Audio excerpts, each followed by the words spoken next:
Sir இந்த மணலி புதுநகர்ல ஒரு CCTV camera உடைத்து சம்பந்தமா உங்க பேர்ல ஒரு குற்றச்சாட்டு வந்திருக்கு. அது சம்பந்தமா என்ன சொல்ல வரீங்க சார்? சொல்லுங்க. நான் பிரபு பேசுகிறேன். ரஞ்சித்துடைய அண்ணன் பேசுகிறேன். என்னுடைய தம்பிக்கும் அதுக்கும் எந்த சம்மந்தமும் கிடையாது. 8 மாதத்துக்கு முன்னாடி வந்து சகிலான்னு சொல்லிட்டு பெரம்பூர்லேருந்து ஒருத்தர் வந்தாங்க, கேஸுக்காக வந்தாங்க.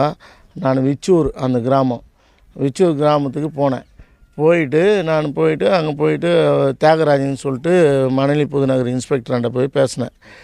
பேசும்போது, சார் உங்களுக்கு பக்காவது சார் டாக்குமெண்ட்டுன்னு சொன்னோன்னே அவன் மேலே கேஸை போட்டு ரிமாண்ட் பண்ணாங்க.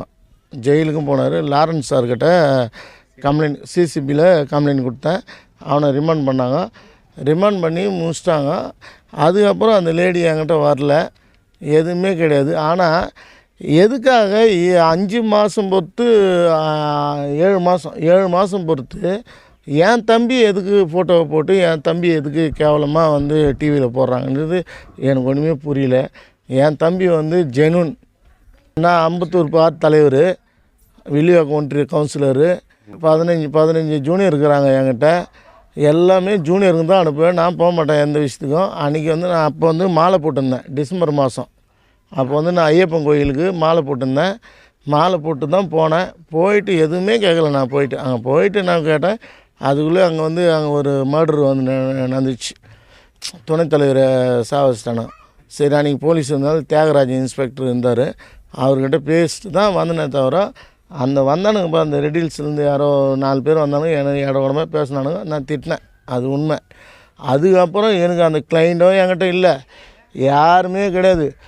எனக்கும் என்னை வந்து தான் பேசணுமே தவிர என் தம்பியை பற்றி எதுக்கு டிவியில் போடணும், என் ரஞ்சித் போட்டோ எதுக்கு போடணும்? இப்போ இது சம்பந்தமா காவல் நிலையத்தில் புகார் கொடுக்கப்பட்டு வழக்கு பதிவு செய்யப்பட்டு இல்லை, எதுவுமே இல்லை. புகாரும் கொடுக்கல, எதுவுமே கிடையாது. அந்த காவல்துறை அதிகாரி யாரும் இன்னும் தொடர்பு கொள்ளவும் இல்லை. எனக்கு இல்லை. இன்ஸ்பெக்டர் பேசினார், இன்ஸ்பெக்டர் ராஜுன்னு சொல்லிட்டு இப்போ வந்து இன்ஸ்பெக்டர் பேசினார். பிரபு சார், நீங்கள் எந்த வீடியோவிலும் இல்லை, நீங்கள் இல்லை சார், நான் இங்கே வந்து விசாரிக்க பார்க்க சொல்லு, என் தம்பி கொண்டாட்டிக்குது. நான் ஒரு வாரமாக நான் வீட்டை விட்டு எங்கன்னா போனோமா, எங்குமே இல்லை. கோர்ட்டில் போயிட்டு பார்ட்டி வச்சுட்டு வந்தேன். சம்மர் ஹாலிடேக்கு போயிட்டு ஜிபி மீட்டிங் போட்டேன். நான் தான் தலைவர், கோர்ட்டுக்கு அம்பத்தூர் கோர்ட்டு தலைவர் நான் தான். ஜிபி மீட்டிங் போட்டு பிரியாணி சாப்பாடு எல்லாம் போட்டு அன்றைக்கி போனதை வீட்டை விட்டு நான் இன்னும் நவரல. ஆனால் வந்து என் மேலே இவ்வளோ பொய்யான புகார் என் மேலே சொன்னால் கூட நான் ஒத்துக்கிறேன். ஆனால் என் தம்பியை எதுக்கு போடுறாங்க, அவர் ஏன் வந்து அதில் இருக்கிறாங்க? ஒரு புகாரே கூட இல்லாமல் என் குடும்பத்தை எதுக்கு இழுக்கணும்? உள்நோக்கம் இருக்குதுன்னு நீங்கள் நினைக்கிறீங்க? ஆமாம், ஜாதியால் தான் வந்து என் தம்பியை வந்து இது பண்ணுறாங்க.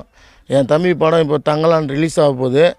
அதுக்காக வந்து என் தம்பியை வந்து நற்பெயரை கெடுக்கணுன்றதுக்காக என் தம்பி போட்டு காலையில் இப்போ 1:30 மணி நியூஸ் கூட போட்டுங்கிறாங்க.